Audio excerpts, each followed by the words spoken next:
ఇవాల్టి వార్తలు వాస్తవాల్లో మనతున్నారు TRS party senior నాయకులు ఓ నరసింహారెడ్డి గారు, రాజకీయ ఆర్థిక విశ్లేషకులు పాపారావు గారు మనకు లైవ్లో జాయిన్ అవుతున్నారు. గుడ్ మార్నింగ్ అండి, వెల్కమ్ టు వార్తలు వాస్తవాలు.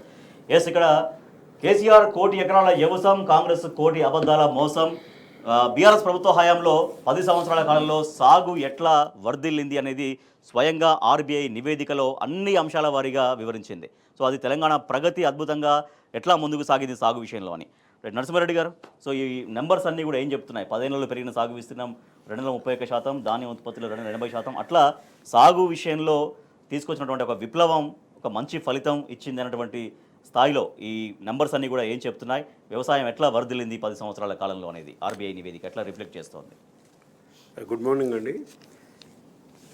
కాంగ్రెస్ చేస్తున్న అబద్ధాల ప్రచారానికి చెంపపెట్టుగా ఈరోజు మనం ఆర్బీఐ ఇచ్చిన నివేదిక, ఇది బీఆర్ఎస్ నివేదిక కాదు, మా పార్టీ నుంచి ఇచ్చింది కాదు, స్వయంగా రిజర్వ్ బ్యాంక్ ఆఫ్ ఇండియా అన్ని రాష్ట్రాలలో జరుగుతున్న హ్యాండ్ బుక్ ఆఫ్ స్టాటిస్టిక్స్లో ఇచ్చిన లెక్కలే మేము చెప్తున్నాం. దీని మీద కాంగ్రెస్ నాయకులు ఫస్ట్ దీని మీద క్లారిటీ ఇవ్వాలి. బట్టి విక్రమార్క గారి ప్రెస్ మీట్ అదే స్టేట్మెంట్ కూడా నేను చూసినాను. అప్పుల విషయంలో మిగతా వాటిలో ఆయన ఒక లెక్కిస్తున్నాడు. ఆర్బీఐ ఎక్కడి నుంచి తెప్పించుకుంటుంది?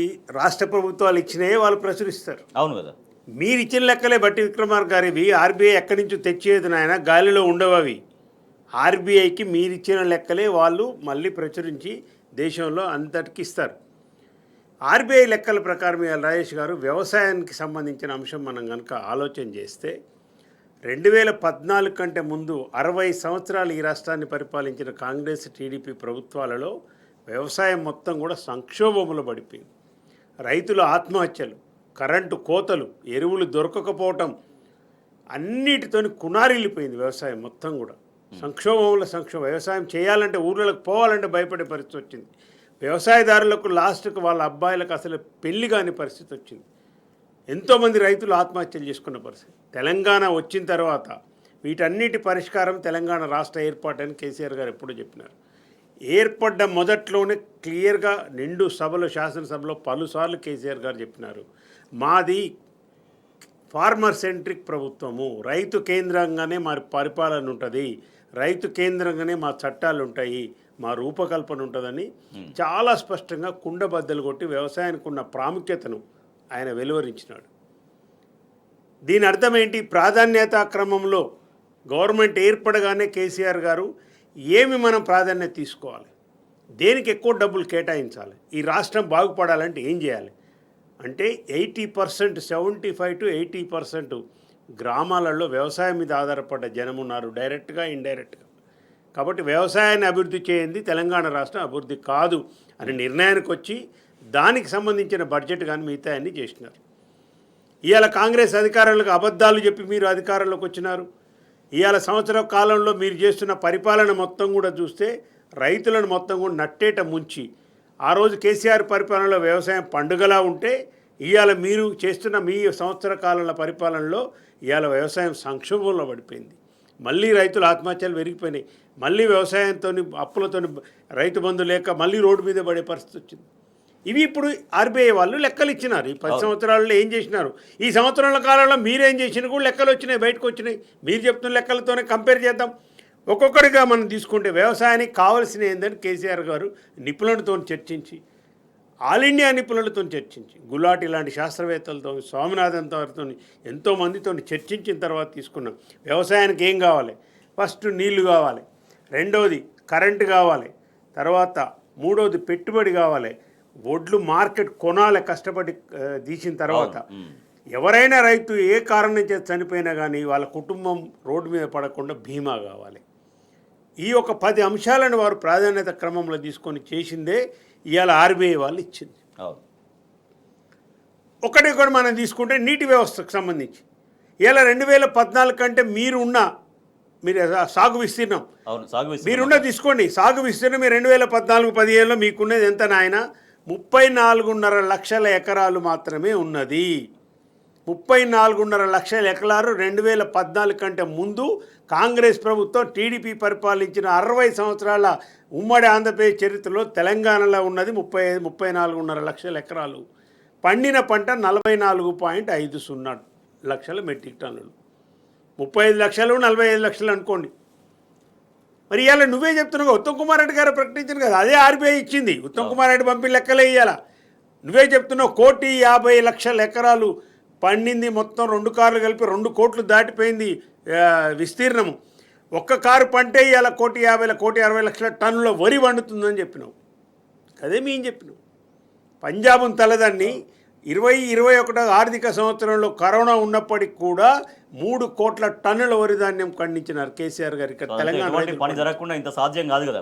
నువ్వు చెప్పు, ఎట్లనో సాధ్యం చెప్పు, నువ్వు ఎట్లనో చెప్పు. మీ ఒకవేళ కాంగ్రెస్ వాళ్ళు అనుకుంటే రాజేష్ గారు, మీరు 2014 కంటే ముందు కూడా మీ పరిపాలన అదే ఉండాలి. మరి 10 సంవత్సరాలు మీరే పరిపాలించారు కదా, 4 నుంచి 14 వరకు మీ పరిపాలనే ఉంది. మరి ఎందుకో రాలేదు? మరి అప్పుడు ఎందుకో 1 కోటి టన్నులు వండలేదు? అప్పుడు ఎందుకో 1 ఎకరాల వ్యవసాయం కాలేదేయాలి ఎందుకో? ఇక మిగతా అన్ని కూడా మీరు చూస్తే, ఇప్పుడు వాళ్ళు ఇచ్చిన లెక్కల ప్రకారం మనం కనుక చూస్తే పెరిగిన విస్తీర్ణము 231%, ధాన్య ఉత్పత్తి 280%. తర్వాత 10 ఏళ్లలో మొత్తము పంట విలువ దాదాపు 7 లక్షల కోట్లు. అయ్యా బట్టి విక్రమార్క గారు, పేపర్ చూడండి, ఆర్బీఐ నివేదిక ఒకసారి చదివి ఇవాళ అసెంబ్లీకి వెళ్ళమని నా యొక్క విజ్ఞప్తి. 7 లక్షల టన్నుల 7 లక్షల కోట్ల పంట విలువ ఈ 10 సంవత్సరాల్లో 9.5 సంవత్సరాల్లో కేసీఆర్ గారి పరిపాలనలో జరిగింది. ఇక ఈయన చెప్తుండగా రైతు రుణమాఫీ అని, ఆ రుణమాఫీ లెక్కలు అవతల పేజీలు ఉండేది అండి. సెకండ్ పేజీలో రుణమాఫీ మేము చాలా చేసినాం, అది చేసినాం, ఇది చేసినాం. 29,000 కోట్ల రుణమాఫీ పైన. రుణమాఫీ గురించి చాలా గొప్పలు చెప్తూ ఆల్ ఇండియా రికార్డు, ఎవరు చేయలేదు అంటున్నాడు.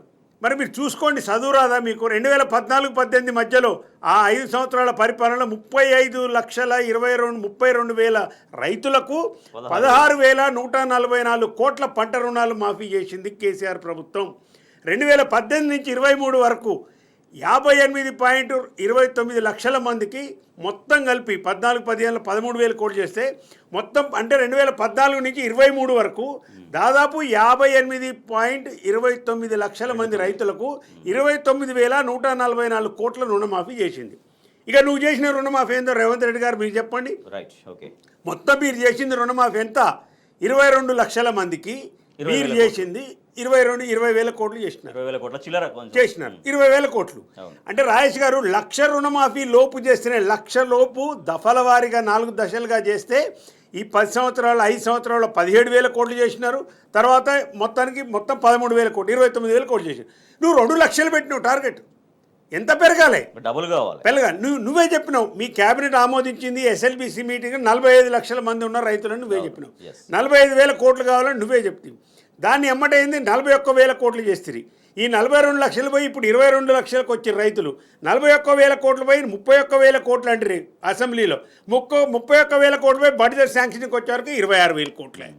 అప్పుడు 1,00,000 కంటే ఇప్పుడు తక్కువ మంది అయిపోయారు. 1,00,000 రూపాయలు. అదే నేను చెప్తున్నాను, 2014 నుంచి 18 తక్కువనే ఉన్నారు, 2018 నుంచి 23 వరకు ఇంకా తక్కువ పెట్టారు. పాపారావు గారు, సో ఆర్బీఐ నివేదిక వెల్లడి చేసిన 2 నిమిషాలు నిన్న కూడా మనం చూసాము. అది తలసరి ఆదాయం ఎట్లా పెరిగింది, తర్వాత రాష్ట్ర బడ్జెట్ 2014 నుంచి క్రమక్రమంగా పెరుగుకుంటూ ఎట్లా వచ్చింది అనేది నిన్న వచ్చింది. సో ఇవాళనేమో మొత్తం సాగుకు సంబంధించి, సో సాగులో ఒక విప్లవాత్మకమైనటువంటి ఒక వేగం ఎట్లా తెలంగాణలో ఈ 10 సంవత్సరాల్లో కనిపించింది బీఆర్ఎస్ ప్రభుత్వ హయాంలో? ఆ నివేదిక ఏం చెప్తూ ఉంది? అంటే నివేదికలో చెప్పిన వివరాలన్నీ మనం గత నుంచి కూడా చెప్పుకుంటూ వస్తున్నాయి. వివరాలు అంటే శంకులో పోస్తే కానీ తీర్థం కానట్లుగా తయారైంది పరిస్థితి. అంటే ఆర్బీఐ చెప్తే కానీ ఆ వివరాలు ప్రజల్లోకి వెళ్ళని పరిస్థితి తెచ్చిపెట్టింది కాంగ్రెస్ పార్టీ ఆడినటువంటి అబద్ధాలు. మొన్న ఎన్నికలకు ముందు కాంగ్రెస్ పార్టీ ఒక సూడో వాతావరణాన్ని, లేని దాన్ని ఉన్నట్లుగా భ్రమింపజేసే వాతావరణాన్ని తెచ్చిపెట్టింది. దానికి ఇక్కడ స్థానికంగా ఉన్నటువంటి రకరకాల మేధావులు అని చెప్పుకునే వాళ్ళంతా తోడయ్యి పక్కభజంత్రీలుగా తయారైన తర్వాత దానికి క్రెడిబిలిటీ ఇచ్చారు. కాంగ్రెస్ మాట్లాడుతున్నటువంటి అబద్ధాలకి సూడో మేధావి వర్గం దానికి క్రెడిబిలిటీని ఇచ్చింది. వీళ్ళంతా కలిసి చేసినటువంటి ప్రచార ఆర్భాటాల్లో తెలంగాణ దగాపడింది అన్నది ఈరోజు మళ్ళీ ఇంకోసారి కనపడుతుంది. ఆర్బీఐ అనేది వని ఇంత ముందంతా మనం మాట్లాడాము, నేను మాట్లాడాను ఎనలిస్ట్గా, లేకపోతే టిఆర్ఎస్ వాళ్ళు మాట్లాడారు, కొంత నిజాయితీగా ఉన్నటువంటి మేధావులు మాట్లాడారు. కానీ అది జనాల్లోకి ఎక్కడానికి, నమ్మకం కలిగించడానికి ఏంటంటే ఇప్పుడు ఆర్బీఐ శంకులో పోస్తే కానీ తీర్థం కానట్లు ఆర్బీఐ అనేది ఒక చాలా న్యూట్రల్ సంస్థ. దానికి తెలంగాణలో ఎవరేంటి అనేది దానికి నిమిత్తం లేదు. ఉన్నట్టు చెప్పి డేటా ఇవ్వటమే దాని పని. ఇప్పుడు కనపడుతుంది కళ్ళ ముందు స్పష్టంగా. ఇక ఎవరైనా ఇంకా భ్రమల్లో ఉంటే, రేవంత్ రెడ్డి సంవత్సర పరిపాలన తర్వాత, ఇంత దగాపడ్డ తర్వాత, తెలంగాణ కునారిల్లుతున్న తర్వాత, వెనక్కి రివర్స్ గేర్ లో ప్రయాణం చేస్తున్న తర్వాత, ఇప్పుడు ఇంకా ఎవరైనా భ్రమపడుతుంటే గనక, ఇంకా ఏదో నిజం ఉంది రేవంత్ రెడ్డి చెప్పే దానిలో అని ఎవరైనా భ్రమ పెడుతున్నా, ఈ రోజు అది ఆర్బీఐ డేటాతో పటాపంచలు కావాలి.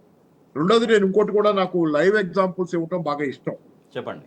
నిన్నగాక మొన్న నేను విజయవాడ నుంచి వచ్చి మీటింగ్కి వెళ్ళి వచ్చి ఆటో ఎక్కాను. మిడ్ నైట్ ఆటో ఎక్కి వచ్చాను ఇంటికి. ఆటో డ్రైవర్తో మాట్లాడితే అతను చెప్పింది ఒకటే, నేను నా ఇంట్లో వాళ్ళందరినీ ఒక 6గురిని కన్విన్స్ చేసి వాళ్ళ చేత ఓట్లేయించుకొని కాంగ్రెస్ పార్టీకి ఓటేయించారు. ఎంత తప్పు చేశానో ఇప్పుడు అర్థమవుతుంది నాకు అనేది చెప్పుకుంటా, అతను పొరపాటు చేశాను, నష్టపోతున్నాం అందరం అని మాట్లాడుతా అతను చాలా వివరంగా చెప్పుకుంటా వచ్చాడు. రేవంత్ రెడ్డి పరిపాలన ఎంత దుర్మార్గంగా ఉందో, కేసీఆర్ అది ఇంకో మాట అన్నాడు. ప్రధానంగా అతను అంది ఏంటంటే, కేసీఆర్ గతంలో ఎప్పుడూ లేనంత పాపులర్ తెలంగాణలో ఈరోజు. కేసీఆర్ వెనక ఈరోజు జనాలు ఎలా ఉన్నారంటే, గతంలో ఎన్నడూ లేనంత జనాదరణ కేసీఆర్కి ఈరోజు ఉంది. అంతకు ముందు కూడా ఉంది, కానీ వ్యతిరేకులు కూడా ఉండేవాళ్ళు. కానీ ఈరోజు వ్యతిరేకులు తగ్గిపోయి, బాగా తగ్గిపోయి, కేసీఆర్ కి జనాదరణ విపరీతంగా ఉంది ఈరోజు తెలంగాణలో. గతంలో వ్యతిరేకించిన వాళ్ళు కూడా ఈసారి ఇప్పుడు కేసీఆర్ ని అర్థం చేసుకోగలుగుతున్నారు. రేవంత్ రెడ్డి వచ్చిన తర్వాత చీకటి ఉంటేనే వెలుగు అర్థం అవుద్ది అన్నట్లుగా షేడ్, అంతే కదా కాంట్రాస్ట్. హీరో ఉంటేనే విలన్ అర్థం అవుతాడు, విలన్ ఉంటేనే హీరో అర్థం అవుతాడు. రేవంత్ రెడ్డి అనే వ్యక్తి వచ్చి ఆ చీకట్లను చూసిన తర్వాత ఈ సంవత్సర కాల పాలనలో కేసీఆర్ అనే తొణికిన స్వప్నాన్ని ఏ రకంగా మనం ఒక అపూర్వమైనటువంటి అద్భుతమైనటువంటి కళని కోల్పోయాము. జీవితంలో ఆ కళ నిజం అవటాన్ని ఎలా మిస్ అవుతున్నాము ఈ రోజు అనేది రేవంత్ రెడ్డి వచ్చిన తర్వాత జనాలకు అర్థమవుతుంది. నేను అందుకే చాలా సార్లు రిపీట్ చేస్తున్నాను కూడా. ఇప్పుడు గనక ఎలక్షన్ జరిగితే మాక్సిమం టీఆర్ఎస్ కి వచ్చింది గతంలో 88 సీట్లు వచ్చినాయి 2018 చివరిలో. ఇప్పుడు గనక ఎలక్షన్లు జరిగితే గనక 100 కాదు, ఈ మధ్య కాలంలో మన శ్రీశైల్ రెడ్డి గారు అన్నట్టు 119 సీట్లు కూడా వచ్చిన ఆశ్చర్యం లేని పరిస్థితి ఈ రోజు తెలంగాణలో టీఆర్ఎస్ ఉంది. ఏంటంటే ఈ రోజు ప్రజలు ఆల్రెడీ గుర్తించారు, రిజర్వ్ బ్యాంక్ దాన్ని ఎండార్స్ చేసింది.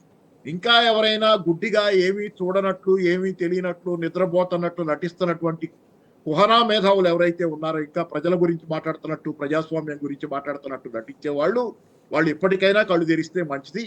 ఈ డేటా చూసైనా, అలాగే వాళ్ళు కోరుకుంటున్నటువంటి పౌర హక్కులు గౌరవ హక్కులు మాట్లాడుతున్నారు కదా, పౌర హక్కులు రేవంత్ రెడ్డి పాలనలో అణచివేయబడ్డ పౌర హక్కుల నిర్బంధ కాండం చూస్తే ఈ రోజు వాళ్ళకి ఇంకా కళ్ళు తెరుచుకోవటం ఆశ్చర్యం, చాలా ఆశ్చర్యకరమైన విషయం. కాబట్టి ఇప్పుడు కళ్ళు తెరవాల్సింది ప్రజలంతా కళ్ళు తెరిచారు. కానీ ఎవరైతే దొంగ నిద్ర నటిస్తున్నారో, ఏమీ తెలియనట్టుగా వాళ్ళు లెగవలసిన అవసరం ఈ రోజు. రైట్, ఓకే పాపారావు గారు. ఒక ఆర్బీఐ నివేదిక ఇవాళ తెలంగాణ 10 సంవత్సరాల బీఆర్ఎస్ ప్రభుత్వ హయాంలో సాగు ఎట్లా వర్ధిల్లింది, పంట విస్తీర్ణం ఎట్లా పెరిగింది, ఉత్పత్తి ఎట్లా పెరిగింది, పంట ఉత్పత్తి విలువ ఎట్లా పెరిగింది, రైతులు ఎట్లా సంతోషంగా వ్యవసాయం చేసుకున్నారనే దానిపైన పూర్తిగా సమగ్ర నివేదిక ఆర్బీఐ రిలీజ్ చేసింది. సో ఇదే ఒక అందరికీ ఎవరైతే విమర్శలు చేస్తున్నారో వాళ్ళందరికీ చెంపపెట్టులాగా ఆర్బీఐ నివేదిక చాలా స్పష్టంగా కనిపిస్తుంది సాగు రంగంలో తెలంగాణ అద్భుత ప్రగతి విషయంలో. ఆర్బీఐ నివేదిక సాగు రంగానికి సంబంధించి వ్యవసాయం ఎట్లా బలోపేతం సాగింది బీఆర్ఎస్ ప్రభుత్వ హయాంలో 10 సంవత్సరాల కాలంలో, అప్పుడు బీఆర్ఎస్ ప్రభుత్వం తీసుకున్నటువంటి నిర్ణయాల వల్ల రైతులు ఎంత ధైర్యంగా ఉన్నారు, ఆత్మహత్యలు కూడా పూర్తిగా తగ్గుముఖం పట్టినటువంటి పరిస్థితి మనం చూస్తూ ఉన్నాం. నరసింహారెడ్డి గారు, రైతు ఆత్మహత్య నిజంగా అంతా మొత్తం పూర్తిగా ధైర్యం చెడిపోయిన తర్వాత కానీ ఇక రైతు ఆత్మహత్యకు పోయాడు. అటువంటి రైతుకు మళ్ళీ తిరిగి ధైర్యం నింపినటువంటి క్రమం ఎట్లా గుర్తు చేసుకోవచ్చు? ఇప్పుడు ఒక విషయం చూద్దామండి. 2014 ఎన్నికల కంటే ముందు 2023 ఎన్నికలలో కాంగ్రెస్ పార్టీ ఇచ్చిన మేనిఫెస్టోలో, వాళ్ళు ప్రకటించిన మేనిఫెస్టోలో అసలు రైతులకు ఇచ్చిన హామీలు, ప్రధానమైన హామీలు మనం ఒకసారి పరిశీలన చేస్తే, వరంగల్లో జరిగిన రైతు డిక్లరేషన్ కావచ్చు, తర్వాత 6 గ్యారంటీలలో అభయహస్తంలో వాళ్ళు ఇచ్చిన గ్యారంటీలు కానీ రైతులకు కానీ చూస్తే మనం ఒకటి ఫస్ట్ ఇచ్చింది రైతు రుణమాఫీ 2 లక్షల రూపాయలు ఏకదఫాలో ఇమ్మీడియట్గా డిసెంబర్ 9 నాడు చేస్తామని చెప్పినారు. ఇప్పుడు అలా చెప్పిన దాంట్లో సగానికి సగం 40% రైతులకు మాత్రమే రుణమాఫీ చేసి రైతులను మోసం చేసింది కాంగ్రెస్ పార్టీ. అది ఒకటి. రెండోది, 6 గ్యారంటీలలో మీరు ఇచ్చిన దాంట్లో 100 రోజుల్లో అమలు చేసే హామీలు కొన్ని ఇచ్చినారు. 6 గ్యారంటీల్లో 13 పథకాలలో దాంట్లో ప్రధానంగా రైతులకు ఇచ్చినవి 3 హామీలు. రైతు భరోసా ఎకరానికి 15,000, కేసీఆర్ 10,000 ఇస్తున్నాడు. ఆయన 2 కార్లకే ఇస్తున్నాడు, మేము 3 కార్లకు ఇస్తాము, వ్యవసాయం చేసినప్పుడల్లా ఇస్తామని చెప్పినారు. 15,000 రైతులకు. కౌలు రైతులను కేసీఆర్ నిర్లక్ష్యం చేస్తున్నాడు. కౌలు రైతులకు కూడా మేము 15,000 ఇస్తామని చెప్పినాడు. మరి భూమి లేని వ్యవసాయ కూలీలకు కూడా వాళ్ళకు కూడా 12,000 ఇస్తామని చెప్పినారు. ఇది ప్రాథమికంగా ఈ 3 హామీలు మీరు ఇచ్చినారు. ఏది రైతు బంధు, పాత రైతు బంధు స్థానంలో. రెండవది ఏం చేసినారు, పంటలకు బోనస్ ప్రకటించినారు. వరి ధాన్యానికి 500 అని, సోయాకు 500 అని, కంది పప్పు అన్నిటికి కలిసి ఓ 10 పంటలకు మీరు బోనస్ ఇచ్చినారు. ఇప్పుడు వీటిల్లో మీరు అమలు చేస్తున్న ఏంటో చెప్పండి. ఒకటి రైతు బంధు, రైతు భరోసా. ఇంతవరకు 3 కార్లు అయిపోయినాయి. 3 కార్లలో మీరు పోయిన ఏసంగి వేయలేదు, పోయిన వానకాలం వేయలేదు, ఇప్పుడు మళ్ళీ ఏసంగి నడుస్తుంది. ఇప్పటికి కూడా మీరు ఒక్క పైసా రైతుల అకౌంట్లలో ఇంతవరకు రైతు భరోసా అమలు కావట్లేదు. ఎందుకో కారణాలు చెప్పాలి మీరు. రైతు ప్రభుత్వం అని చెప్పి మీరు చెప్పింది ఏంది? ప్రజా పరిపాలన అని చెప్పి ప్రతీకార పరిపాలన చేస్తున్నారు. కానీ రైతులను మొత్తం కూడా నిర్లక్ష్యం చేసి మోసం చేసింది కాంగ్రెస్ ప్రభుత్వం. కౌలు రైతులకు అన్నారు 28.5 లక్షల మంది కౌలు రైతులు ఉన్నారు తెలంగాణ రాష్ట్రంలో. వాళ్ళందరూ కూడా 15,000 వేస్తామని ఉపన్యాసాలు దంచి అబద్ధాలు చేస్తారు. ఇవాళ ఏమైంది? 28.5 లక్షల మందిలో ఒక్కళ్ళకన్నా మీరు ఎక్కడైనా వేసినారు రాష్ట్ర వ్యాప్తంగా? వ్యవసాయ కూలీలు 18.5 లక్షల మంది లెక్కలు ఉన్నాయి మా దగ్గర. వాళ్ళందరూ కూడా 12,000 వేస్తాం సంవత్సరానికి అని చెప్తే 2 కార్లకు. ఏది సంవత్సర కాలంలో నీకు రైతు బంధు, రైతు భరోసా వేయడానికి నీ దగ్గర డబ్బులు లేవు అని నాటకాలు. మూసికి మాత్రం 1,50,000 కోట్లు ఉన్నాయని ఇంకొక వాగ్దానం. రైతు భరోసా సంక్రాంతి తర్వాత రైతు భరోసా ఇస్తామంటారు. తర్వాత రైతు కూలీలకు సాయం చేయబోతున్నాము, 6,000 ముందు ఇస్తాం, తర్వాత 6,000 ఇస్తామంటారు. నిజంగా దాంట్లో క్రైటీరియా ఏంటి మరి? వ్యవసాయ కూలీలు ఎవరు, వ్యవసాయ కూలీలు ఎట్లా గుర్తించాలి అనేది ఒక నేనేమంటా. ఇంకొకటి కూడా మీరు రైతులకు బోనస్ అన్నారు. ఏమన్నారు మీరు మేనిఫెస్టోలో? వడ్లకు ప్రతి క్వింటాల్కు వడ్లకు 500 బోనస్ ఇస్తామన్నారు. అలా సన్నొడ్లు అని చెప్పలేదు, దొడ్డొడ్లు అని చెప్పలేదు. ఇవాళ ఏమంటున్నారు? మళ్ళీ సన్నోట్లకు ఒక్కదానికే మేము బోనస్ ఇస్తాం, మిగతా వాటికి ఏమంటున్నారు? వాటర్లు ఏం చేస్తున్నారు? రైతులు ఐకేపీ సెంటర్లలో కొనకుండా అన్ని మిర్లలకు పోయేటట్టుగా చేసి, మిర్లలతో ఇప్పుడు పౌర సరఫరాల శాఖ మంత్రి ఉత్తమ్ కుమార్ రెడ్డి గారు కుమ్ముక్కైపోయి కొన్ని వేల కోట్ల కుంభకోణం అలా జరుగుతుంది. రైతులందరూ మిల్లులకు పోస్తే, మిల్లులో పోస్తే మేము ఇయ్యము 500 ఇయ్యమని లెక్క పెట్టారు. దాన్ని మొత్తం కూడా కుదించేసి 1%, 2% రైతులకు ఇచ్చే పరిస్థితి లేదు. అంటే టోటల్గా చూస్తే సంవత్సర కాలంలో మీ రైతులకు ఇచ్చిన హామీలన్నీ మోసపూరితమైన హామీలు, ఒక్కడి కూడా ఆచరణకు ఇంతవరకు నోచుకోలేదు. కాబట్టే వ్యవసాయం ఇవాళ సంక్షోభంలో పడ్డది. సో ఇంకో 24 గంటల కరెంటు ఇస్తలేరు, ఎరువులు లేవు, రావట్లేదు, మళ్ళీ పాము కాట్లు, మళ్ళీ ఇవన్నీ కూడా మళ్ళీ మొదలైపోయినాయి, మళ్ళీ ఆత్మహత్యలు పెరిగిపోయినాయి. మీ సంవత్సర కాలంలో రైతులు చేసుకున్న ఆత్మహత్యలు 347 మంది రైతులు ఆత్మహత్యలు చేసుకున్నారు. ఎక్కడ విత్తనాలు ఉన్నాయి, ఎక్కడ కరెంటు ఉంది, ఎక్కడ ఏముంది? గ్రామాలలో ఇవాళ పరిస్థితి పోయి చూడండి. ఒక్క మంత్రి అయినా పోయి మాట్లాడుతుండా? 347 మంది రైతులు చనిపోతే ఒక్క మంత్రి అయినా పోయినాడండి? ఎక్కడికైనా పోయినరా మీరు? ఇంతవరకు ఎవరైనా పరామర్శించినరా? కానీ ముఖ్యమంత్రికి తీరుకుండదు. ఢిల్లీకి ఇప్పటికి 29 సార్లు ఢిల్లీకి పోయినాడు. అక్కడికిక్కడ ఎక్కే విమానం, పోయే విమానం తప్పితే ఇంకేమన్నా ఉందా? వ్యవసాయ శాఖ మంత్రి పోయిండా? తుమ్మల నాగేశ్వరరావు గారు ఎక్కడికైనా పోయిండా? పౌర సరఫరాల శాఖ మంత్రి ఉత్తమ్ కుమార్ రెడ్డి గారు ఒక్క రైతు కుటుంబాన్ని మీరు పరామర్శించినారా? ఇంతవరకు రైతు బీమా ఇచ్చినారా? ఏ కారణం చేత చనిపోయినా? మొత్తం టోటల్గా సంవత్సర కాలంలో రైతులకు చేసింది కాంగ్రెస్ ప్రభుత్వం మోసం తప్పితే ఒక్క మేలు కూడా లేదు. Right, okay. పాపారావు గారు, ఇందాక మనం అంటే వ్యవసాయ ప్రగతి బీఆర్ఎస్ ప్రభుత్వ హయాంలో ఆర్బీఐ నివేదిక గురించి మాట్లాడితే, ద సేమ్ టైం నిజంగా సంవత్సర కాలంగా రైతులకు జరుగుతున్నటువంటి అన్యాయము, రైతుల ఆవేదన, రైతుల ఆక్రందన ఏమి రిఫ్లెక్ట్ చేస్తోంది? సో మరి ఎప్పటిగా రుణమాఫీ అరకొరకు కావడం, ఎరువులు విత్తనాల కోసం ఇంకా క్యూ లైన్లు, మళ్ళీ ఆత్మహత్యల బాట, ఇవన్నీ కూడా వ్యవసాయ రంగాన్ని మరింతగా ఎట్లా ఇబ్బందుల పాలు చేస్తోంది? అసలు అధికారంలోకి రావటానికి ముందరే, తెలంగాణలో కాంగ్రెస్ పార్టీ గెలవటానికి ముందరే చాలా సందర్భాల్లో మనం మాట్లాడుకున్నాం. ప్రధానంగా కాంగ్రెస్ పార్టీ ఎజెండా ఈరోజు ప్రజల్ని దగా చేస్తుంది అనేది అంత ముందే మాట్లాడుకున్నాం. ఎలక్షన్లో గెలిచిన తర్వాత వీళ్ళు ఏం చేస్తారనేది కూడా గతంలో కూడా మనం చర్చించుకున్నాం. ఎలక్షన్ల ముందు ప్రధానంగా కాంగ్రెస్ పార్టీ ఎజెండాలో ఉండేది ఏంటంటే, ఏదైతే సంక్షేమం కేసీఆర్ గారు సకల వర్గాలకి సంక్షేమం అందిస్తున్నారో, ఊతం అందిస్తున్నారో, దాన్ని దెబ్బతీయాలని. ఎందుకంటే అదేమి సరదాకి కాదు. ఎందుకంటే వనరులు ఏదైతే ఉన్నాయో, తెలంగాణలో సృష్టించబడుతున్న సంపద పంపిణీ విషయంలో కేసీఆర్ గారు సామాన్య జనానికి, రైతాంగానికి అనుకూలంగా ఉన్నారు. అది నగర ప్రాంతాల్లో కావచ్చు, గ్రామీణ ప్రాంతాల్లో కావచ్చు, మొత్తం మెజారిటీ జనసామాన్యానికి కానివ్వండి, రైతాంగానికి కానీ అనుకూలంగా సంపదను ఆయన పంపిణీ చేశాడు. దీనికి వ్యతిరేకంగా ఉన్న శక్తులన్నీ కలగలిసి జనానికి ఈ రకంగా కేసీఆర్ గారు చేస్తున్న మేలుని దెబ్బతీయాలనే దానికోసం. ఎందుకంటే ఆ రకంగా చేస్తేనే ఈ సంపదని వాళ్ళు జనం నుంచి డైవర్ట్ చేసుకొని తమకి కావలసిన వాళ్ళకి ఏదో అవినీతి రూపంలో లేకపోతే బడాబాబులకి ఏదో రూపంలో కట్టబెట్టేదాని కోసం జరిగినటువంటి ప్రచారమే ఆ రోజు ఎన్నికల్లో కేసీఆర్ గారికి వ్యతిరేకంగా చేసి మొత్తానికి అధికారంలోకి వచ్చిన తర్వాత ప్రస్తుతం సంక్షేమ పథకాలు అమలు జరపకుండా ఒక్కొక్క దాని మీద ఖర్చులు తగ్గించుకుంటా ఆ డబ్బులను ఎక్కడికి డైవర్ట్ చేస్తున్నారనేది ఇప్పుడు మనకి తెలియదు. అది ప్రశ్నార్థకంగానే ఉంది. ఆ డబ్బులు ఏమవుతున్నాయి అనేది చెప్పటల్లా. దానికి వంకగా ఏం చెబుతున్నారంటే ముసుగ్గా ఏం చేస్తున్నారో చెప్పకుండా ముసుగ్గా కేసీఆర్ చేసిన అప్పులకి వడ్డీగా కడుతున్నామని చెబుతున్నారు. ఇది ఒక పచ్చి అబద్ధం. నిన్నొచ్చిన గణాంకాలు కానీ ఆర్బీఐ గణాంకాలు గణాంకాలు కూడా చెబుతుంది కేసీఆర్ గారు చేసిన అప్పుల మీద లేకపోతే కేసీఆర్ హయాంలో జరిగిన అప్పుల మీద కడుతున్నటువంటి వడ్డీ వీళ్ళు చెబుతున్న దానిలో 3వ వంతు సగం లోపే. కాబట్టి భట్టి విక్రమార్క గారు కూడా ఆ విషయంలో అబద్ధాలు చెబుతున్నారనేది ప్రూవ్ అవుతుంది.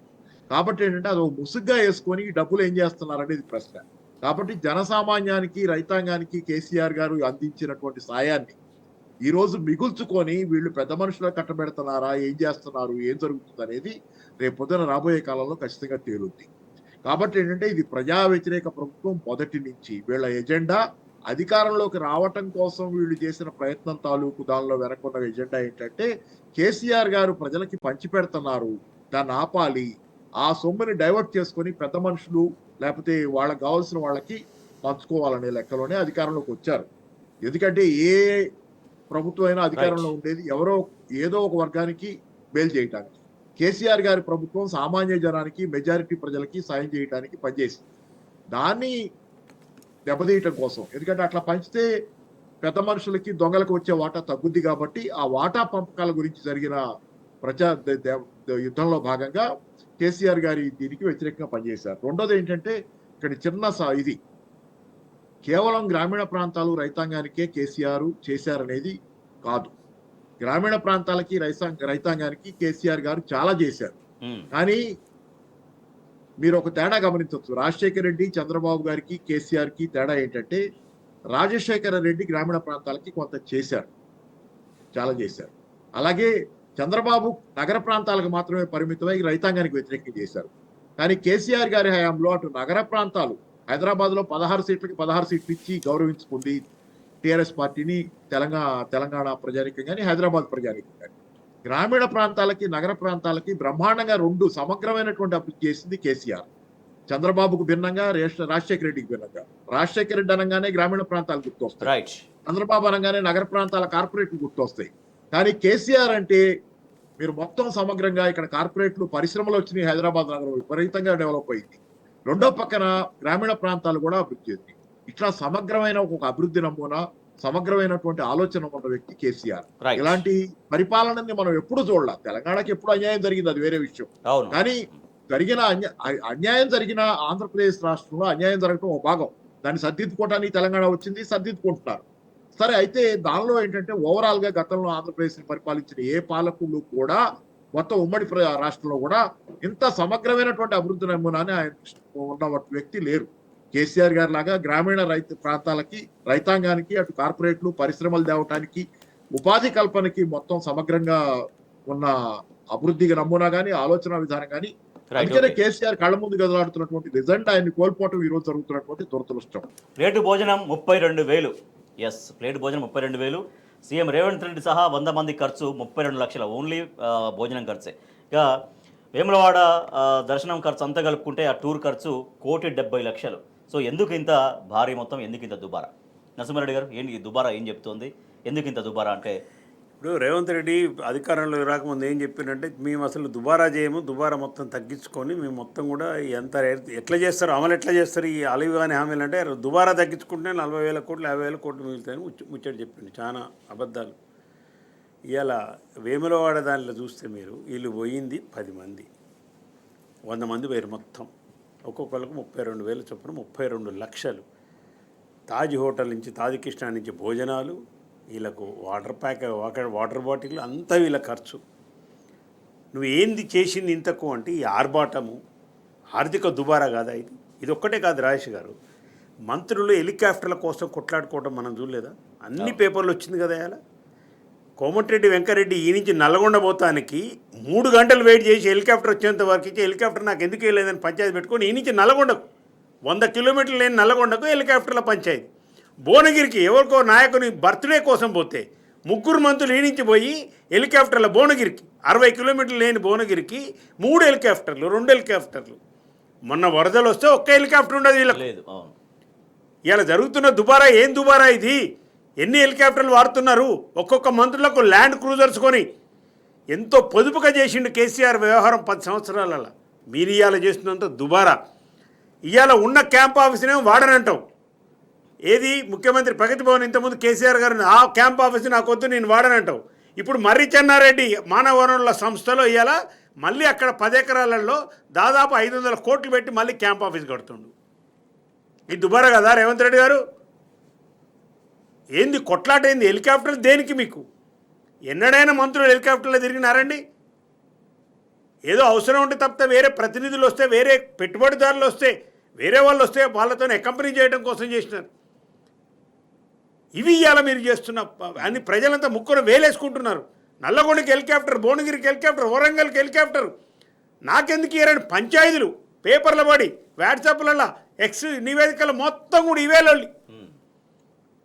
పచ్చి దుబారా చేస్తుంది. ఒకరి మీద ఒకటి పోటీ పడి ముఖ్యమంత్రి ఎందుకు హెలికాప్టర్ తిరగాలి, మేమెందుకు తిరగకూడదని మంత్రులు మీ సీనియర్లం కావా అంటాడు ఉత్తమ్ కుమార్ రెడ్డి. నేను సీనియర్ కాదా అంటాడు వెంకటరెడ్డి.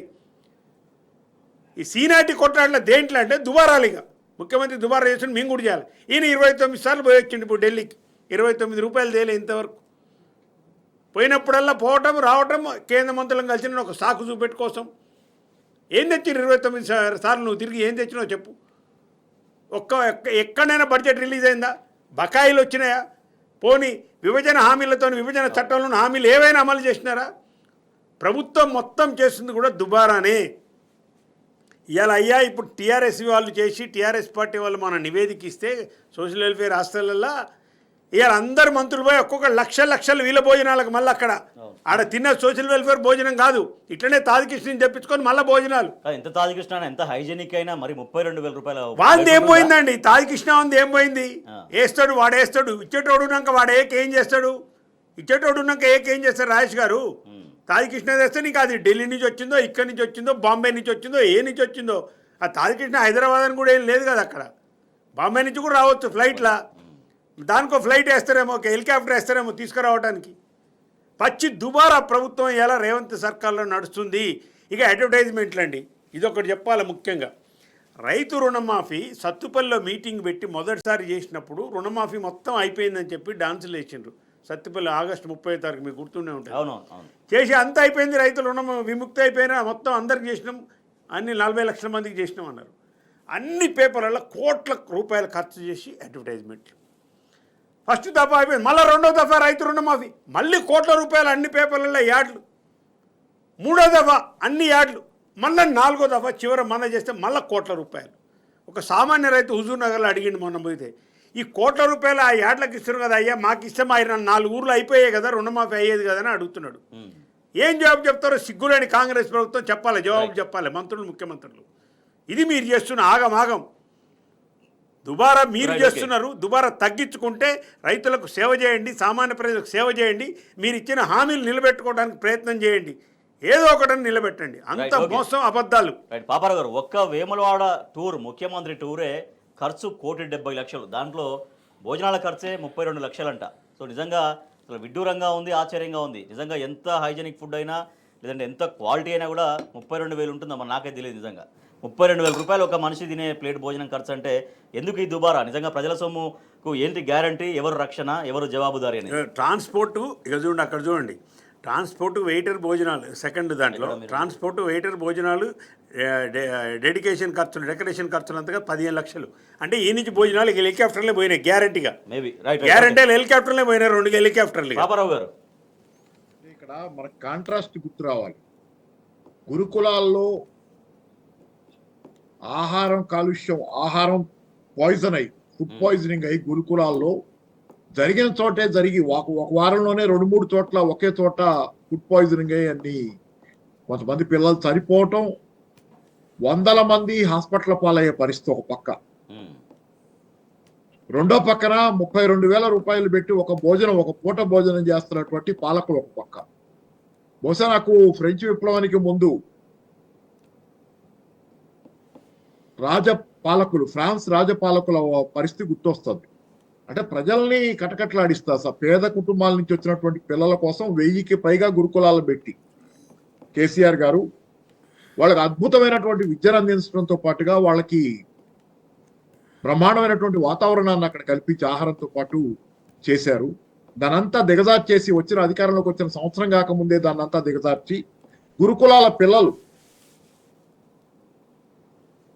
వాళ్ళ జీవితాలతో చెలగాటం ఆడతా వాళ్ళు చేయాలంటే భయపడిపోయే పరిస్థితి వాళ్ళ అక్కడ అంత దారుణమైనటువంటి దుస్థితికి దిగదార్చి రెండో పక్కన ఇలాంటి భోజనాలు చేయాలంటే మనసేలా ఒప్పుతుంది. 32,000 రూపాయలు పెట్టి భోజనం తెప్పించుకుని చేస్తున్నారంటే ఎలా మనసు ఒప్పుతుంది అనేది ఏంటంటే ఇది పెద్ద కాంట్రాస్ట్ చూడటానికి. పరమ దుర్మార్గమైనటువంటి అంటే అనుభవించు రాజా అనే దానికోసమే అధికారంలోకి వచ్చావా మాట ఉంది కదా, అనుభవించు రాజా అని. అనుభవించడం కోసమే అధికారంలోకి వచ్చామా, జనాలకి మంచి చేయడానికి అధికారంలోకి వచ్చామా, జనాల మేలు చేయడం కోసం అధికారంలోకి వచ్చామా చూస్తే కేవలం 10 ఏళ్ల పాటు కేసీఆర్ గారు అధికారంలో ఉండటంతో అధికారం కోల్పోయి అధికారం లేక ఆవురావురమంట ఈరోజు అధికారంలోకి వచ్చి ఈరోజు భోజనం దగ్గర నుంచి ప్రతిదీ తెలంగాణనే వడ్డించిన విస్తరి తెలంగాణనే ముందు పెట్టుకుని భోంచేస్తున్నారా వీళ్ళు అనే పరిస్థితి తెచ్చిపెట్టారు వీళ్ళు వాస్తవానికి. కాబట్టి ఇది చిన్న చిన్న టిప్ ఆఫ్ ది ఐస్బర్గ్ అంటారు. వీళ్ళు చేస్తున్నటువంటి 32,000 రూపాయల భోజనం ఖర్చు ఎవరేజ్ అనేది టిప్ ఆఫ్ ది ఐస్బర్గ్. మనకు పైకి కనపడుతున్న కొద్దిపాటి మాత్రమే సముద్రంలో ఇంకా దీనిలో ఎంతో లోతుగా సమస్య ఉంది.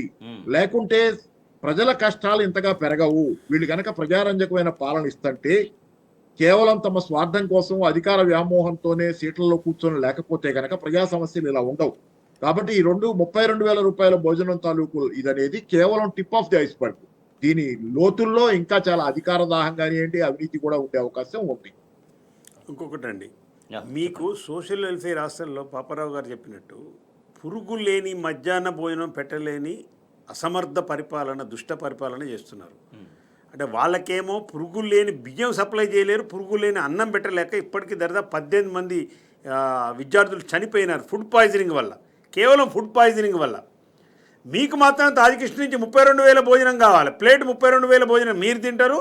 వాళ్ళ కనీసం పురుగు లేని అన్నం పెట్టడం, మంచి బియ్యం సప్లై చేయలేని దీనమైన స్థితిలో మీరున్నారు. మీరు ఇది ప్రజా పరిపాలన, ఇందిరమ్మ రాజ్యము అని మీరు ముచ్చట చెప్తుంటారు. ఇదే మీరు చేసే దుబారా, ఇది కాదా? అవును, ఖచ్చితంగా దుబారా. ఎందుకే నీకు 32,000 భోజనం ఏం సాధించినావు ఈ సంవత్సర కాలంలో? నువ్వు తినేది ఏం సాధించినావు రేవంత్ రెడ్డి? చెప్పు, ఏం సాధించినావు ఒక్కటి చెప్పు. సంవత్సర కాలంలో మీరు ఇచ్చిన హామీలలో ఏ ఒక్క హామీ అయినా కంప్లీట్గా ఇంతవరకు చేసినారా? 13 పథకాలలో 6 గ్యారంటీలలో అంత దొంగేశాలు వేసుకుంటా, అబద్ధాలు ఆడుకుంటా, ఈ రకమైన దుబారా చేసుకుంటే ఇలా ప్రజాధనం మొత్తం వృధా చేయటం. 29 సార్లు ఢిల్లీ పోయి రావటం, హెలికాప్టర్లు, ఎన్నో లేని హెలికాప్టర్లు. ఒక లగ్జరీ జీవితం ఇవాళ, ఒక లగ్జరీ జీవితాన్ని ఇలా మంత్రులు అందరూ కూడా గడుపుతున్న పరిస్థితి మనకి. ఇలా ప్రజాధనాన్ని వృధా చేసి అప్పులపాలు చేసిండు కేసీఆర్. అప్పులపాలు చేసిండు. ఏం అప్పులపాలు చేసిన? అప్పులు కూడా రిజర్వ్ బ్యాంక్ క్లియర్గా చెప్పేసింది కదా. 3,86,000 కోట్లని క్లియర్గా చెప్పింది కదా. 7 లక్షలని మీరు ప్రచారం చేస్తారు. దాని మీద మాట్లాడి ఇలా అసెంబ్లీలో అడుగుతారు కదా, మా నాయకులు అడుగుతారు కదా, మా ఎమ్మెల్యేలు అడుగుతారు కదా, జవాబు చెప్పు దమ్ముంటే. దాంట్లో మాట్లాడరు, అక్కడ సంబంధం లేని విషయాలు మాట్లాడతారు. మళ్ళీ ఎదురుదాడి, చేసేది లేదు, ఎదురుదాడి. ఎట్టి పరిస్థితుల్లో కాంగ్రెస్ ప్రభుత్వం తీసుకొచ్చినటువంటి కాంగ్రెస్ తల్లిని అంగీకరించేది లేదు అంటూ ఎమ్మెల్సీ కవిత గారు స్పష్టం చేస్తున్నారు. నిన్న ఈ మేరకు జగిత్యాలలో పర్యటించారు. నిన్న తరూరులో 22 అడుగుల తెలంగాణ ఉద్యమం కాలం నాటి తల్లి విగ్రహ ప్రతిష్టాపనకు నిన్న భూమి పూజ చేశారు. నరసింహారెడ్డి గారు, నిజంగా ఇవాళ తెలంగాణ సమాజం కాంగ్రెస్ ప్రభుత్వం తీసుకొచ్చినటువంటి మార్పులతో కూడినటువంటి కాంగ్రెస్ తల్లిగా అందరూ చెప్తున్నారు. తల్లిని అంగీకరించే పరిస్థితి లేదండి. వాస్తవానికి ఏంటంటే ఈ రేవంత్ రెడ్డి అనే వ్యక్తి, ఈయన ఎన్నడూ ఉద్యమంలో పాల్గొన్నాడు కాడు. తెలంగాణ సోయి లేదు, తెలంగాణ ఆత్మ లేదు ఆయనకు అసలు. ఎన్నడూ కూడా అసలు ఆ ఉద్యమం కానీ, తెలంగాణ రాష్ట్రం మీద కానీ, తెలంగాణ రాష్ట్రం కోసం తెలంగాణ ప్రజలు చేసిన పోరాటం పట్ల కానీ, ఆ ఉద్యమం పట్ల కానీ ఎన్నడూ కూడా గౌరవించలేని, అగౌరవపరిచిన వ్యక్తి, ఉద్యమకారుల మీద తుపాకీ పట్టుకొని పోయిన వ్యక్తి రేవంత్ రెడ్డి. ఆయన అందుకే అధికారంలోకి రాగానే కేసీఆర్ ఆనవాళ్ళు లేకుండా చేస్తా అనేది ప్రతినభూని ఇవాళ చేస్తున్న పనులు ఏంటంటే తెలంగాణ అస్తిత్వ పోరాటాల మీద, అస్తిత్వం మీద దాడి జరుగుతుంది తీవ్రంగా. చైనాల విషయంలో మీరు చూసుకోవచ్చు, చైర్మన్ తొలగించినారు. మళ్ళీ వ్యతిరేకత రాగానే కాకతీయ కళాతోరణం తొలగిస్తామని చెప్పి ఆగినారు. ఎన్నడన్నా కానీ జయశంకర్ సార్ గురించి కానీ, కాళోజీ గురించి కానీ వీళ్ళకి అసలు ఆ పోరాటం గురించి ఆయనకు తెలియదు. కాబట్టి ఇప్పుడు అయింది, నేను పాల్గొనలేదు కాబట్టి ఆ పోరాటాలలో, ఆ ఉద్యమాలకు సంబంధించిన ఏ ఆనవాళ్ళు ఇవాళ తెలంగాణ రాష్ట్రంలో ఉండకూడదు, నేను అధికారంలో ఉన్నా కాబట్టి అనే ఒక దుర్మార్గమైన ఆలోచనతోని, ఒక శాడిస్ట్ ఆలోచనతోని చేస్తున్న పనులు. తెలంగాణ తల్లి అనేది 2006-7 మధ్యన ఉద్యమంలో పాల్గొన్న వాళ్ళందరూ కూడా ఆంధ్ర తల్లి కాకుండా, తెలుగు తల్లి కాకుండా మాకు ఒక తెలంగాణ తల్లి కావాలనే భావనతో, ఆరాధ్య భావనతో నిలబెట్టుకున్న తల్లి అది. ఆమె చూడగానే చేతులెత్తి మొక్కేటట్టుగా పెట్టుకున్న తల్లి. దాంట్లో ఒక చేతిలో బతుకమ్మ ఉంది, ఒక చేతిలో మెట్ట పంటలు తెలంగాణలో ఎక్కువ పండుతాయి కాబట్టి ఆ కంకులు అవి పెట్టినారు. ఈయన అధికారం లాగానే ఇవాళ ఒక తల్లిని తీసుకొచ్చి ఏం చేసినాడు, ఆ తల్లి బీద స్థితిలో ఉండాలి తెలంగాణ తల్లి అని పెట్టినాడు. బీదరికం అధిగమించవలసిందే, ఆరాధించేది కాదు. రేవంత్ రెడ్డి తెలియకుండా తెలుసుకో, అది అధిగమించవలసిందే, ఆరాధించేది కాదు బీదరికం అనేది. కరెక్టే. కాబట్టి అలా ఏ ఉద్దేశంతో నువ్వు బతుకమ్మ తొలగించినావు? బతుకమ్మ తొలగింపులో ఎంత కుట్ర ఉంది? దీని వెనుక తెలంగాణ వ్యతిరేక శక్తుల పాత్ర లేదా? ఎందుకు బతుకమ్మను తొలగించినావు చెప్పు. మీ ఎమ్మెల్యేలు ఎన్ఎం శ్రీనివాసరెడ్డి కాంచి మొదలు పెడితే మిగతా నాయకులు ఆంబోతులాగా ఎట్లా మాట్లాడుతున్నారు, ఇది అగ్రవర్ణాలకి చెందిందే అని? అయినా సోయుని మాట్లాడుతుండ్రా, సోయి లేకుండా మాట్లాడుతుండ్రా? మరి 1978లో మా నాయనమ్మ ఢిల్లీ ఆ బతుకమ్మలో పాల్గొన్నదని చెప్పి మీ ప్రియాంక గాంధీ గారు ఎందుకు ట్వీట్ చేసినారు? ఆ ఫోటో వేసి ఇందిరాగాంధీతోని. సోనియా గాంధీకి హనుమంతరావు గారు ఇచ్చిన బతుకమ్మ ఫోటోతో మీరు ఎన్నికల ముందు ఆ ఫోటోని ఎందుకు ప్రదర్శించినారు? మీ నాయనమ్మ ఫోటో పెడితిరి, ఇందిరాగాంధీ ఫోటో పెడితిరి, తర్వాత సోనియా గాంధీ గారు ఫోటో పెడితిరి, చెన్నారెడ్డి గారు ముఖ్యమంత్రి ఉన్నప్పుడు జరిగినది. ఈ ఎన్నికలప్పుడు వాడుకోలేదా ఈ బతుకమ్మను మీరు? అయ్యాల ఓట్ల కోసమే బతుకమ్మ కావాలి. ఇవాళ అధికారంలోకి వచ్చినాక బతుకమ్మ నీకు నచ్చదు. తెలంగాణ ఐడెంటిటీ ఇది మోసం కదా? ఇది తెలంగాణ పండుగలను అవమానించరు కదా? ఆడపిల్లలందరూ అవమానించినట్టు కదా ఇది? మీరు ఏ ఉద్దేశంతో మారుస్తారని తెలంగాణ తల్లిని ఒక అభయహస్తం అని పెట్టి, హస్తం గుర్తు క్లియర్గా కనిపిస్తుంది దాంట్లో. అంటే నీ పార్టీకి సంబంధించిన చేసుకోవడం కోసం రాహుల్ గాంధీ గారు, సోనియా గాంధీ గారు, ప్రియాంక గాంధీ గారు దీని మీద స్పందించాలని నేను డిమాండ్ చేస్తున్నా. ఈ ఫోటోకి ఏం జవాబు చెప్తారు? ఎన్నికల ముందు జరిగిన దాంట్లో తెలంగాణ తల్లుల బాధ తెలిసిన ఓ అమ్మగా కష్టంలోను సుఖంలోను తోడుండే మీ తోబుట్టుగా అని చెప్పినారు, శుభాకాంక్షలు చెప్పినారు బతుకమ్మకు మీ సోనియా గాంధీ గారు. ఇలా సోనియా గాంధీ గారి అనుమతితోనే చేస్తున్నారా ఇది? ఇలా రాహుల్ గాంధీ గారి అనుమతితోనే చేశారా ఇది? ఇలా ప్రియాంక గాంధీ అనుమతితోనే చేసినారా ఇది? జవాబు చెప్పాలి మీరు. కాబట్టి అస్తిత్వ పోరాటంలో నువ్వు పెట్టిన జీవోలు ఇవన్నీ నడవా రేవంత్ రెడ్డి. ఏదో పిచ్చోని, నీ పిచ్చోడి చేతులు రాయి పరిపాలన ఉంది. ఈ పరిపాలన ఏం లేదు. ఖచ్చితంగా ఉద్యమ తెలంగాణ తల్లినే ఊరు కూడా ఖచ్చితంగా పెడతామని చెప్పి కవిత గారు ప్రకటించినారు. అన్ని గ్రామాలలో. ఇంకోటి తొలగిస్తాండి. ఏం తొలగిస్తావు? కొన్ని వేల లక్షల విగ్రహాలు ఉన్నాయి తెలంగాణలో, ఊర్లో ఉన్నాయి. అవన్నీ తొలగించుకుంటూ పోతావా? అయ్యేలా చూడొక్క దాని మీద చేసి చూడు, నీ సంగతి ఏం తెలుస్తుంది. పాపారావు గారు, ప్రతి ఊరూరా తెలంగాణ తల్లి విగ్రహం, దాదాపు తెలంగాణ తల్లి విగ్రహం లేని ఊరు దాదాపుగా కనిపించదు తెలంగాణలో. ఇప్పుడు తెలంగాణ తల్లి విగ్రహాన్ని మార్చి కాంగ్రెస్ తల్లిని తీసుకొచ్చి తెలంగాణ ప్రజలను ఎందుకు కన్ఫ్యూజ్ చేస్తున్నారు? కాంగ్రెస్ తల్లిని మేము అంగీకరించేది లేదు, ఖచ్చితంగా ఉద్యమ కాలం నాటి తెలంగాణ తల్లినే ఇక మరింత బలోపేతంగా ఈ విషయాన్ని చాలా చిన్నగా వదిలేయము, ప్రజల్లోకి చాలా స్ట్రాంగ్గా తీసుకెళ్తాం అనేది కవిత గారు తీసుకున్నటువంటి ప్రోగ్రాం. రేవంత్ రెడ్డిది ఎలా ఉందంటే, మాటల్లో తెలంగాణకి మేలు చేస్తున్నట్లు నటన, చేతల్లో తెలంగాణ గుర్తులకి, తెలంగాణ అస్తిత్వానికి, తెలంగాణ వాస్తవ అభివృద్ధికి తూట్లు పొడిచే పని చేస్తున్నారు. దీనికి ఒక ముసుగ్గా ఒక చిన్న ఉదాహరణ చెబుతా. ఆ మధ్యకాలంలో చంద్రబాబు గారు, రేవంత్ రెడ్డి గారు సమావేశమయ్యారు విభజన సమస్యల పరిష్కారం పేరు. అప్పుడు రేవంత్ రెడ్డి గారు ఏం చదివారో నాది, ఆయన పుస్తకం నిజంగా చదివారో లేదో నాకు తెలియదు, కానీ కాళోజీ గారి నా గొడవ పుస్తకాన్ని చంద్రబాబు తీసుకెళ్లి బహుకరించారు. చాలా ఆశ్చర్యకరమైనటువంటి విషయం ఇది. ఎందుకంటే చంద్రబాబు గారు తెలంగాణ వ్యతిరేకంగా ముద్రపడ్డ వ్యక్తి, బలంగా తెలంగాణ ఆమోదించే స్థితి లేదు చంద్రబాబు. అలాంటి చంద్రబాబుకి కాళోజీ తెలంగాణ ఆత్మ, తెలంగాణ అస్తిత్వానికి ప్రతీక, దానికి భాషనిచ్చిన కాళోజీ పుస్తకాన్ని తీసుకెళ్లి ఆయనకి ఇచ్చాడు. అంటే ఇదంతా ఒక డ్రామా నడుస్తుంది. వీళ్ళంతా కలిసి మేము తెలంగాణ వ్యతిరేకులం కాదని చెప్పుకునే ప్రయత్నం చేస్తున్నారు. వాస్తవంలో మాత్రం లోపల అంతరాంతరాల్లో విషం మరుగుతుంది. ముసి నవ్వుల మాటున విషం మరుగుతోంది అని చెప్పి ఒక పాట ఏదో ఉంది. అంటే వీళ్ళు మాట్లాడుతున్న మాటల వెనకంతా తేనెబూసిన కత్తిలాగా ఒక విషం మరుగుతుంది. తెలంగాణ పట్ల ఒక ద్రోహపూరితమైనటువంటి ఆలోచన నడుస్తుంది. దానికి కేసీఆర్ గారిని అడ్డం పెట్టి కేసీఆర్ గారి గుర్తులు చెరిపేస్తాననే పేరుతో తెలంగాణ గుర్తుల్ని కేసీఆర్ గారు నిలబడింది తెలంగాణ కోసం, కేసీఆర్ గారు పోరాడింది, కేసీఆర్ గారు సాధించింది తెలంగాణ. ఆ తెలంగాణను దెబ్బతీసే ప్రయత్నం కేసీఆర్ గారి పేరు చెప్పి తెలంగాణను దెబ్బతీసే ప్రయత్నం చేస్తున్నాడు ఈ రోజు రేవంత్ రెడ్డి. ఖచ్చితంగా ప్రతిదానిలో ఇవాళ ఒక సామాన్యుడి లేఖ అనే పేరుతో రేవంత్ రెడ్డికి ఒక లేఖ చలామణిలో ఉంది. ఏదో వాట్సాప్ లో నేను చూసి, అది మామూలు మన యూట్యూబ్ లో ఒకటి లెటర్ ఒకటి చలామణి ఒక సర్క్యులేట్ అవుతుంది. పొద్దున్నే చూశాను నేను.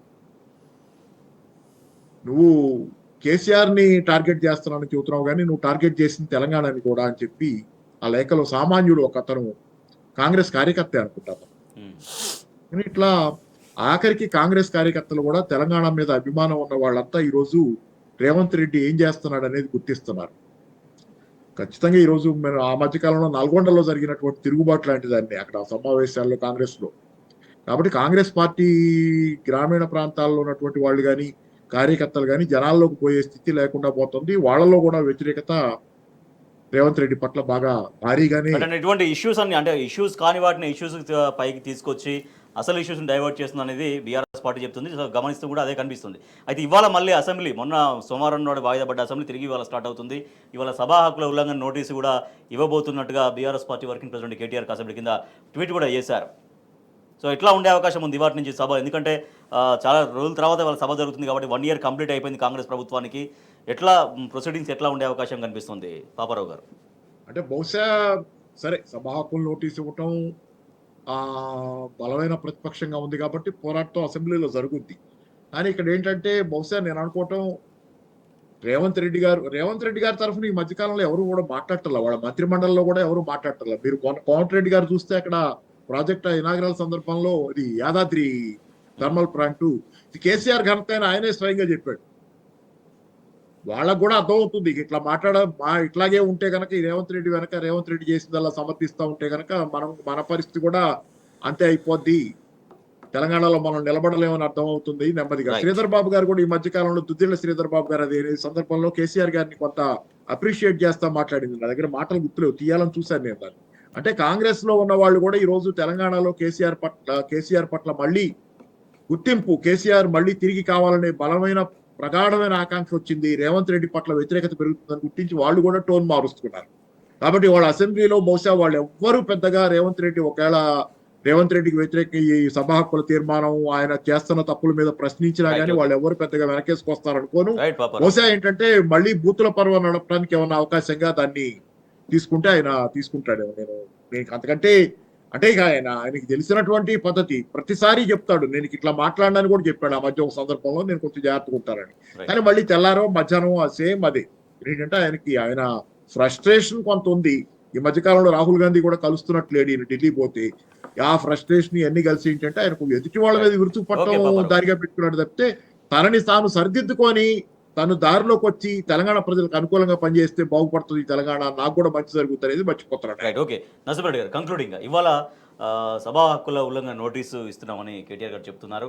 సో ఆర్థిక మంత్రి అన్ని తప్పుల తడకగా చెప్తున్నారు, ఇంకా అప్పుల విషయంలో అనేది సారాంశంగా ఉండబోతున్నారు. ఈ కాంగ్రెస్ ప్రభుత్వం రాగానే వైట్ పేపర్ల ప్రసారం ఒకటి మొదలు పెట్టినారు అసెంబ్లీలో.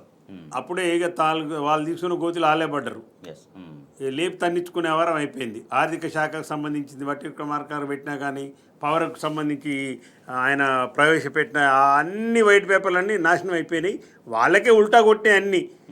అప్పుడు కరెంటుకు సంబంధించి కూడా ఇస్తే జగదీష్ రెడ్డి గారు చెప్పిన దాంట్లో కూడా వాళ్ళు పరిపాలనలో 6 గంటలే ఇచ్చినారు, వీళ్ళకి పరిపాలనలో 22.24 గంటలు కరెంట్ ఇచ్చినారని వాళ్ళే ప్రకటించినారు. వాళ్ళ ఆర్థిక శ్వేతపత్రాలలో వాళ్ళు ప్రవేశపెట్టిన వాటిల్ని. ఇది కూడా ఇప్పుడు రిజర్వ్ బ్యాంక్ ఇచ్చిన లెక్కలను మీరు ఎట్లా కాదంటారు? దానికి సంబంధించి నువ్వు ఇచ్చిన 7 లక్షల కోట్లు అంటున్నావు కదా, ఇలా దాని మీద తీర్మానం ప్రవేశపెట్టి దానికి సంబంధించిన చర్చ తప్పకుండా చేపట్టాలని కేటీఆర్ గారు డిమాండ్ చేస్తున్నారు. చూద్దాం ఏమవుతుందో. రెండోది పాపారావు గారు చెప్పిన దాంట్లో కంటిన్యూషన్. ఈయన 3 సార్లు ఢిల్లీకి పోయింది. ఇప్పుడు ఈ మధ్య కాలంలో 3 సార్లలో ఎన్నడూ కూడా అధిష్టాన అపాయింట్మెంట్ దొరకలే. ఈయనకు దొరకకపోగా బట్టి విక్రమార్క గారిని సపరేట్గా పిలిపించుకొని అధిష్టానం రిపోర్ట్ తీసుకుంది. సీతక్కను సపరేట్గా వాళ్ళకి అపాయింట్మెంట్ ఇచ్చింది, ఆమెతో మాట్లాడినారు. అంటే నెగటివ్ రిపోర్టు అధిష్టానానికి ఈ పెద్ద మనిషి మీద ఆల్రెడీ పోయింది.